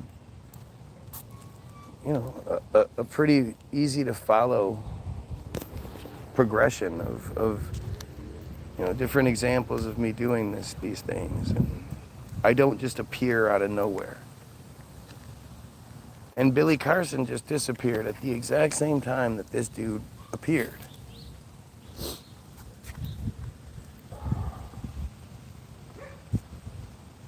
You know? It's weird. It's fucking weird. Let's see, Ian Carroll first public appearance. Dad, What's up, dude? you weren't mowing? No, you can do it. You can do it, dude. I'm proud of you. You got it.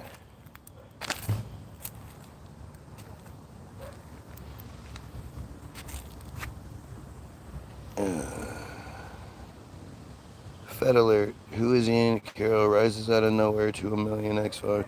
Well, I mean, this is, you know, advanced impact media solutions, AIM software at its finest. You want a guy like Ian Carroll to suddenly be a bigwig, you know, he's going to. If you just, you know, I mean, if you have, you know, all you need is 10,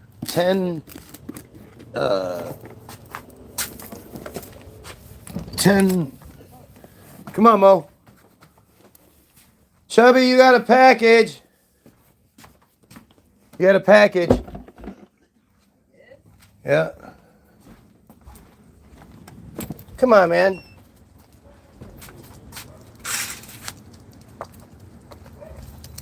There's my cord to my charger. I know, I found it. Yeah, I stole it because that's what I do. I'm a thief. Come on, man. Turn around.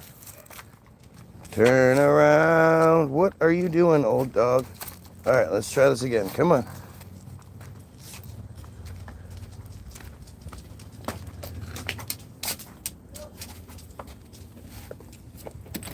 There you go.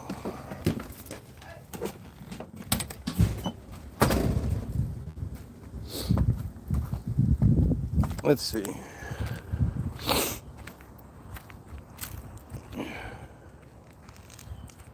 Fed alert. It's just a video.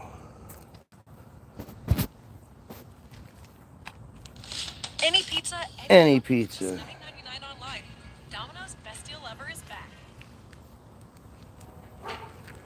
I think it's strange that both him and I Am Blakely wear goofy black hats up like that. Every now and then. There is a content creator that appears out of nowhere and just automatically rises and surges very quickly, even though they are talking about controversial issues that have caused other people to either be even more suppressed or suspended or targeted.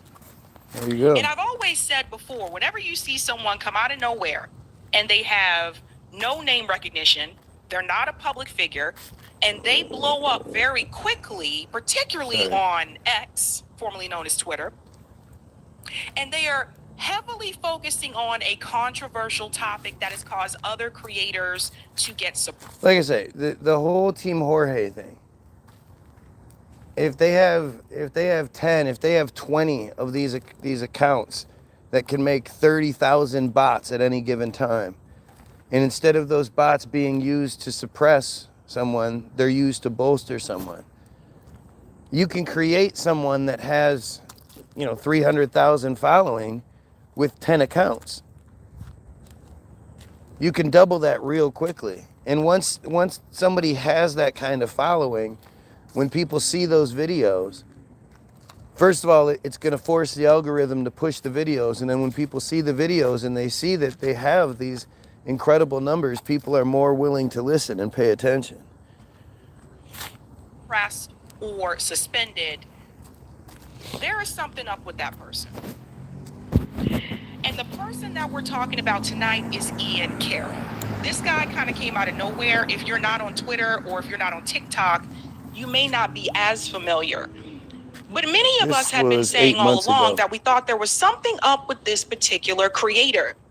I know a number of people that have been suspended. Garland Nixon has been locked out of his Twitter account by Twitter for months, still cannot get back into his Twitter account. Prominent voice there.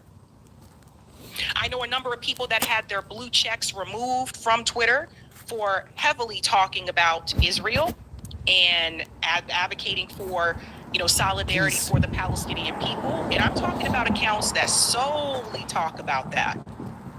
Well, Ian Carroll's account was no different. Ian Carroll started on TikTok and apparently did really well on TikTok.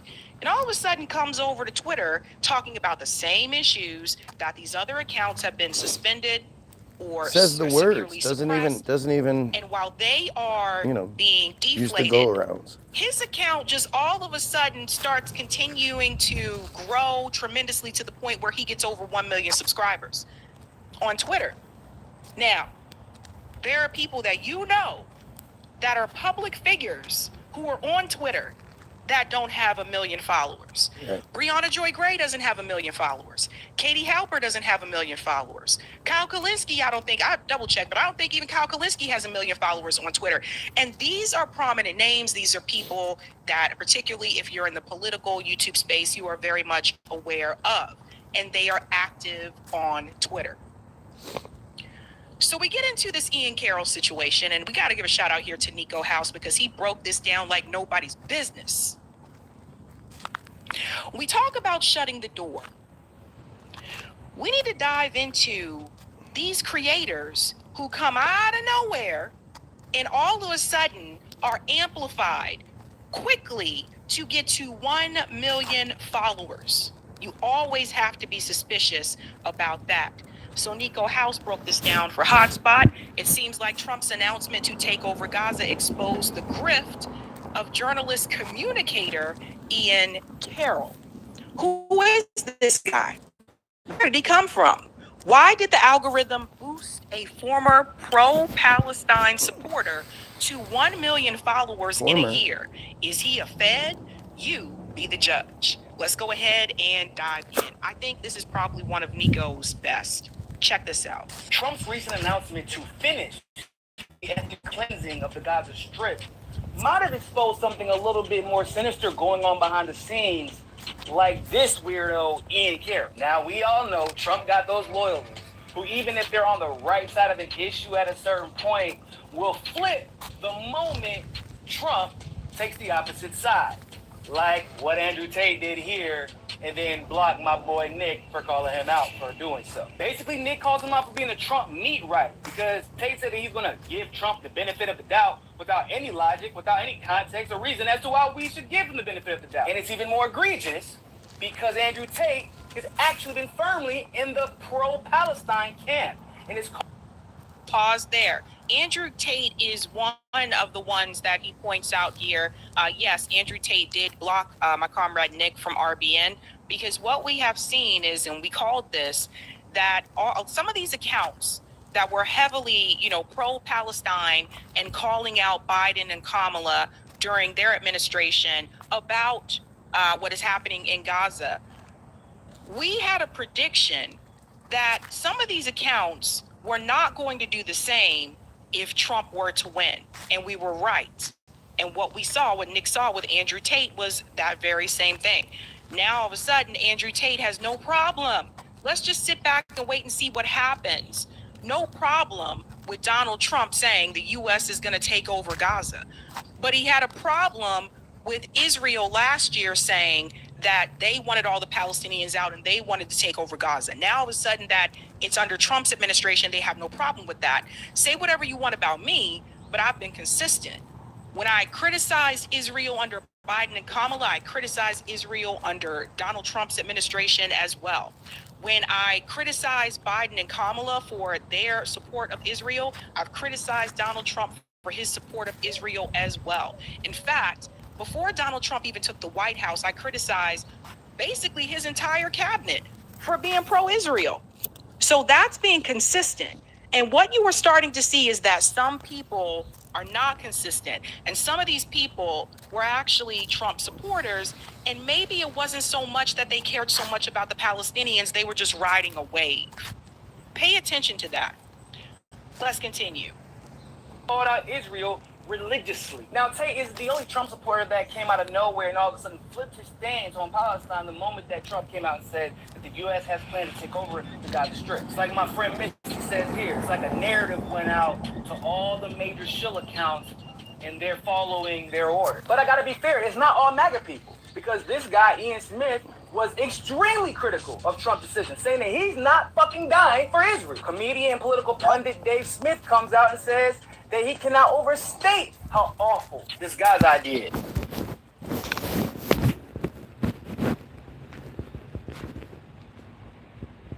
The fuck just happened? And yeah, he voted for Trump too. Bro, even Candace Owens, shortly after Trump made this announcement, retweeted something calling out the Israeli lobby's control over the U.S. government and not tweeting out a single word of support after the announcement was made. So not everybody got the script. But I'll tell you who did. This motherfucker right here, Ian Carroll. A person who many would probably say could contribute his success to his pro-Palestine advocacy over the last year or so. And now I'm going to explain to y'all what I meant at the beginning of the video when I said it seems to be a little bit more nefarious than what people think. Like this is something that might have been planned long before any of us were even thinking about Trump coming in and announcing that we're going to take over Gaza. So after consistently calling out the genocide for a little over a year, Trump announces his plan, and Ian all of a sudden is like, you know what? I think ethnic cleansing is actually okay. That didn't actually happen. Okay. And this is what Ian said. Oh, the benefits to the U.S. would be incalculable, from the profits of rebuilding to the oil and gas resources in the area, to defanging Israel and breaking their monopoly on the global narrative, to have an even more American military. He goes on to say that American military presence. So now all of a sudden this account that was heavily... That's not saying, he's not supporting that. He's saying that those are the benefits to the United States. That you, what? Against all this when Biden and Kamala were in office. Now that Trump is in office and he's saying, yes, let's go ahead and take the land in Gaza. Now all of a sudden he sees this as a good thing. What are you talking about? Wow. Way to just lose all credibility right there. That's... What is going on here? And so, like, I thought we were going to question the origins. But we're just going to talk about dumb shit, apparently. That was dumb. Now all of a sudden military intervention is a good thing. Now all of a sudden land theft is a good thing. Now all of a He's never sudden, said anything even close to that. There's no problem with it. So what you're seeing, and people call this out, I'm skipping all truth. And you have an issue with military intervention, and you have an issue... Zero digital footprint from before he was famous, and that's not suspicious. Okay, this is another thing you guys need to pay attention to. Again, if you were a prominent figure, like, for example, if you were a celebrity and you started a channel and you automatically jumped that quick, that's understandable. Everybody know who you are, and so you're going to get that increase very quickly, right? Like Shannon Sharp, right? When he started, like, Club Shay Shay or whatever. It's some well-known academic or researcher that everyone has been aware of for decades. Ian Carroll, who showed up out of nowhere. Gaza. But we're still talking about it, not kissing his ass, and they're the ones who are making the pivot. So pay close attention to this. There are people that are purposely just trying to go in an angle where they can make a lot of money. And that's what this really comes down to. So being pro-Palestine generally gets you banned, suspended, or both. Not boosted. Who is this Ian Carroll that has 1.7 million TikTok followers in a little bit over a year and has a bunch of impersonators also with damn near tens to hundreds of thousands of followers Like this man is some well-known academic or researcher that everyone is aware of for decades. Ian Carroll, who showed up out of nowhere in May of 2023, that ended up going on major podcasts immediately, like Danny Jones. The dude gets invited to go on to Fox 11 Los Angeles to talk about the P. Diddy scandal. Dude is so present in the algorithm that he's literally getting reposted by Joe Rogan. That one right there. Yeah, that's big. This is the big mask off, right? Joe Rogan is reposting him, which Joe Rogan doesn't repost many people, especially someone you don't unknown. Right. You know how many people have been in this space for years and have never been retweeted by Joe Rogan? Have never been even on Joe Rogan's show? I'm pretty sure Ian keeps this up, is probably heading in that direction. So people, these are the kind of things you have to start asking yourself. This person comes out of nowhere, jumps to 1 million subscribers while discussing Gaza, which a lot of people were doing, and they're being penalized for it, but he's not. He's not. Most of us on YouTube will be the first to let you know. Almost every video that discusses Israel or Gaza is demonetized. Almost every one of my videos. And this guy just seems to be, they're just pushing him up. That does not make any sense when the other accounts who've been talking about Palestine for so long are being suppressed, had their check marks taken away, or they were suspended. Now you tell me what you think is going on. Huh? By Joe Rogan. The Ian Carroll that started his YouTube channel around the same time he got on Twitter has only 830,000 views and only 33 videos, but somehow amassed almost 100,000 subscribers in that short amount of time with 33 videos. No viral videos. No viral videos. So that's the other part. This is another thing you guys need to pay attention to.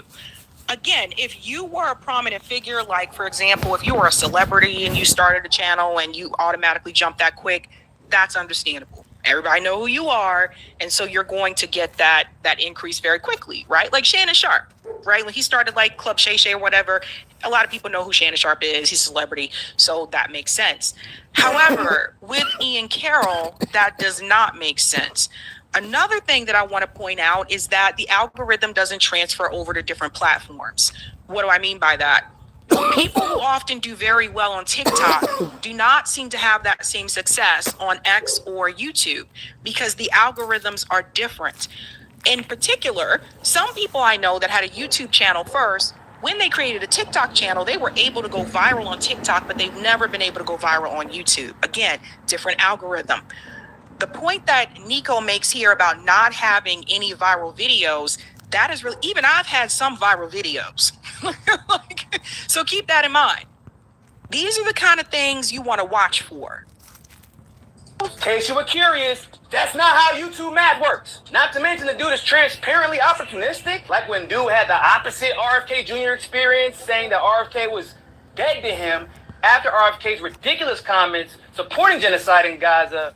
And he actually even calls RFK a shill and says that's why people aren't voting for him. Only to turn around in March of 2024 to be like, yeah, actually, Kennedy is democracy. And I say the reverse RFK experience because he's the only pro-Palestine supporter that started supporting RFK after he announced his love for genocide. Like, we don't know who Ian Carroll is politically, and we don't know who he is at all before May of 2023. Go ahead, try it. Tell me anything at all about Ian Carroll. Don't worry, I'll wait. In 2025, one of the most popular political pundits on the internet has zero digital footprint from before he was famous, and that's not suspicious to y'all.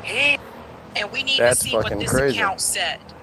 This is Polly St. George. Ian Carroll says an account that grew to 125K followers since joining X in November 2023 could well be a professional intel agency operation. Ian Carroll has 817,000. That was before he got to 1 million followers, and he joined in May of 2023. So pay attention, right? Sometimes they tell you who they are ahead of time. Famous. He said, I mean, bro, if you look at the mustache and the hairdo, the dude looks like CIA Barbie. And not to mention the arguments that he makes now directly contradict the arguments that he made before. And sure, it's very possible that he's just a clout chaser, an engagement farmer. He's going to say whatever he can to get as many followers as he can. But like Missy said, the script went out and he seems to be following it to a T. David Icke encapsulates it beautifully here. He says that this bloke has never seen a Trump policy he didn't want to support. And so often on the basis of better of two evils, I don't like it, or it's the only way. Who is this guy, and why do the algorithms love him? Y'all know the last time someone came out of nowhere and became extremely popular in a short amount of time, despite constantly contradicting his own opinion? This guy, Vaush, the pedo FBI agent. The same Vaush who, like Ukraine, got caught begging for money after the USAID got shut down, because we know what the USAID is used for.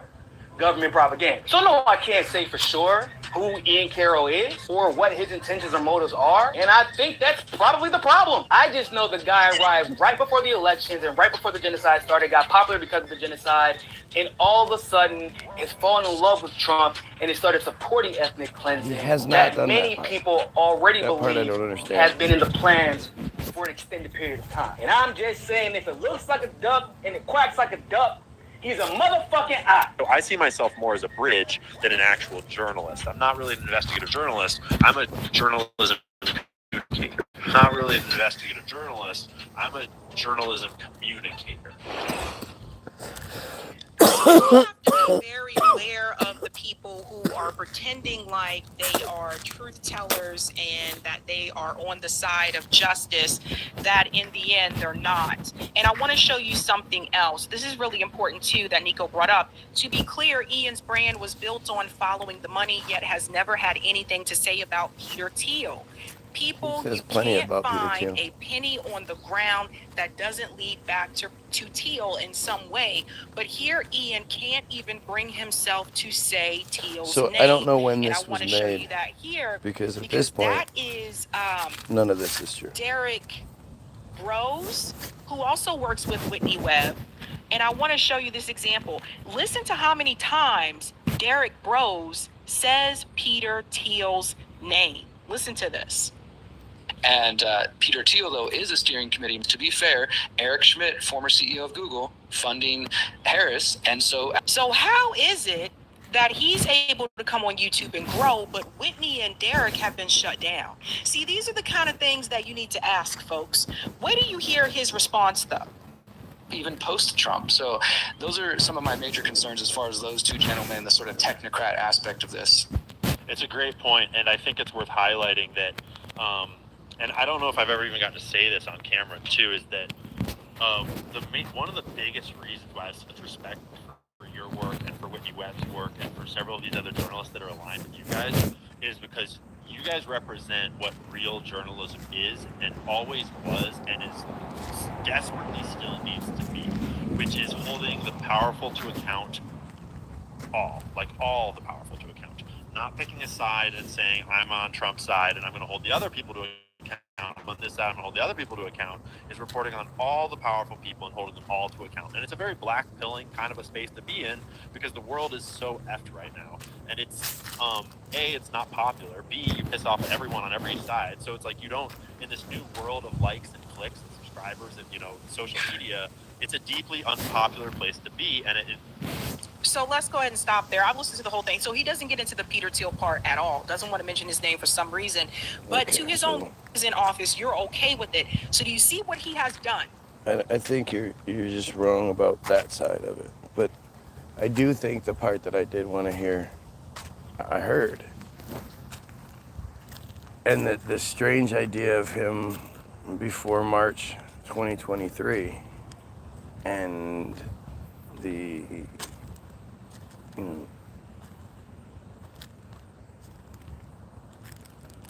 the notion that there is no footprint of him prior to. That's strange. That's the feeling I get when I look at him. That's the, feeling I get when I look to the west and my spirit is crying for leaving.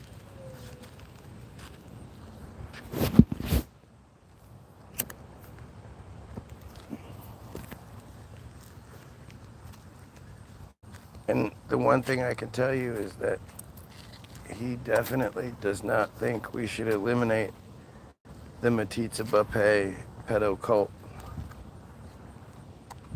as a whole. He says, I have friends that are nice to my face, so that means that the cult shan't be eliminated. And that's a real big tell if you ask me.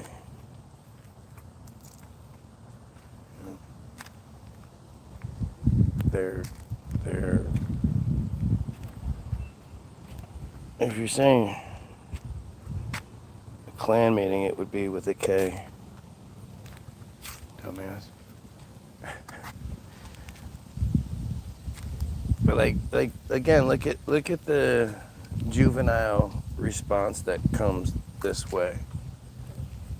Instead of it being some sort of reasonable, let me make this argument and see what happens. It's just, wah, the clan meeting. Like, yeah, the clan's gonna love me.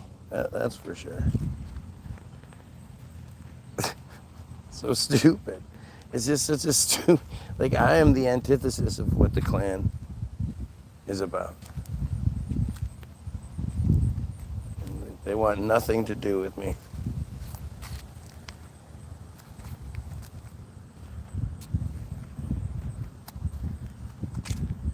But this is the level of stupid that has to come my way, because there is no arguing this stuff. I mean, the Ian Carroll thing, again, you would think these crybabies who were,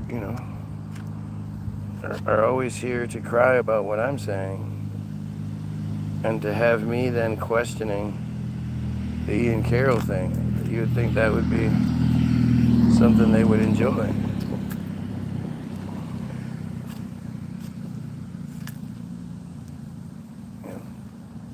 Yet instead, there's no, there's like this lack of connection there, where instead of jumping on board, they're gonna cry about it.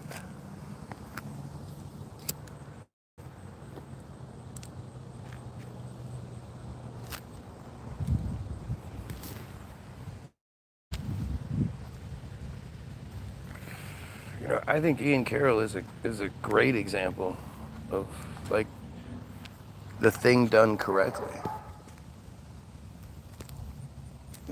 He sort of fits that Brian Mullen profile, where he's just this regular sort of dude, teacher look about him.